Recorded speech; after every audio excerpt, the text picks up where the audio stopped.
Power of x in the binomial expansion 1 minus 2 root x की power 15 is. ये चार option दिए गए हैं, इसमें से कौन सा सही है हमको पता करना है। तो चलो हम इसको क्या करते हैं, सॉल्व करते हैं। तो यहाँ पर क्या है कि हमको इंटीग्रल वैल्यू चाहिए। तो अगर इसमें देखा जाए तो क्या है, 1 माइनस 2 रूट x की पावर 15। तो अगर मैं इसको क्या करूंगा, एक्सपेंड करूंगा तो क्या होगा, 15c0 और 1 की पावर क्या होगा उसको तो हम हटा देते हैं, ठीक।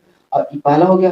दूसरा 15c1 minus 2 root X the power 1, यही होगा, plus 15c2 minus 2 root X the power 2, ऐसे चलेगा। तो एक चीज यहाँ पे ध्यान देना, हमको क्यों चाहिए क्या, इंटीग्रल। तो यहाँ पर जो अगर इसकी पावर क्या ऑड है तो ये रूट पूरी तरह से तो हटेगा नहीं, एक रूट तो रहेगा। मतलब जितने भी ऑड वाले टर्म्स होंगे जिसकी पावर ऑड होगा वो तो इंटीजर वैल्यू देगा नहीं, क्योंकि भैया उसमें रूट रहेगा ना, तो देगा नहीं। केवल जो इवन टर्म्स होगा केवल वही रूट, मतलब वो क्या होगा, रूट से बाहर होगा।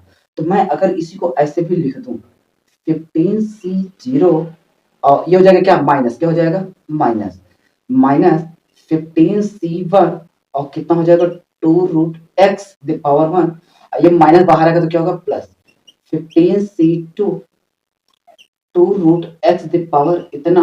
अब अगला वाला क्या है, माइनस, ऐसे चलेगा। तो मैं एक चीज कह रहा हूँ कि जितने भी ऑड वाले होंगे वो क्या होगा, इंटीजर वैल्यू होगा नहीं, कौन से इंटीजर होंगे, केवल प्लस वाले जो इवन टर्म्स होगा। और इवन टर्म वाले हमेशा कितना है भाई, अगर उसकी स्क्वायर करोगे तो जो नेगेटिव रहेगा वो क्या कर देता है, पॉजिटिव कर देता है। जितने भी इवन टर्म्स होंगे अगर पावर इवन रहेगा तो जो भी नेगेटिव रहेगा उसको क्या कर देता है, पॉजिटिव। तो मैं यहाँ से एक चीज कह सकता हूँ कि जब मैं इसको ब्रेक ओपन किया तो एक तो पार्ट आया रियल पार्ट, मतलब एक रेशनल आएगा, एक मतलब एक कैसा आएगा, इंटीग्रल पार्ट आएगा, एक क्या आएगा, नॉन इंटीग्रल।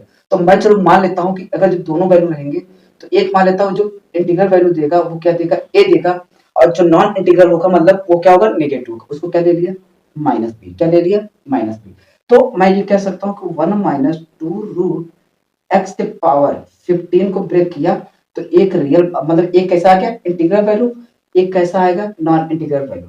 जब माइनस है तो क्या आ गया, माइनस, कैसे आया बातें बता दे। देखो जो पावर ऑड है उसकी वैल्यू क्या होता है, माइनस माइनस आता है, तो उसके लिए मैंने अलग लिखी, ठीक। अब इसी के जस्ट अपोजिट ले लो, 1 प्लस 2 रूट एक्स, अगर मैं इसको भी ओपन करूंगा तो जो यहाँ माइनस है सब क्या आएगा, प्लस प्लस आएगा। तो लेकिन आएगा तो वैल्यू यही ना, बस साइन चेंज रहेगा। तो क्या आ जाएगा, ए प्लस बी।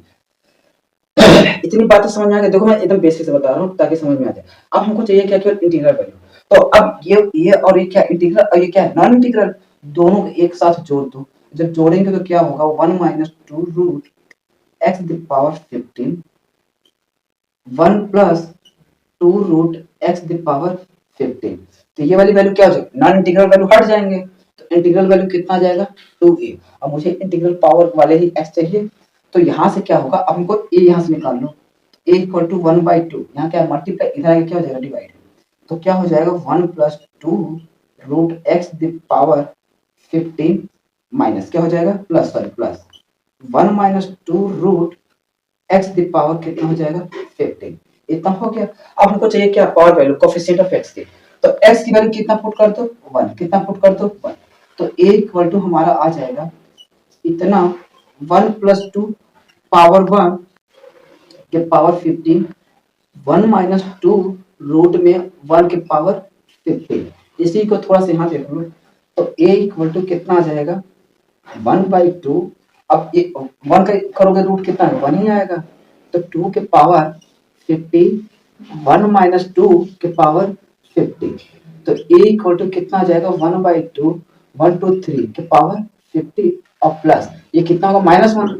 -1 के पावर क्या है, इवन है, तो वैल्यू कैसा आएगा, पॉजिटिव आएगा।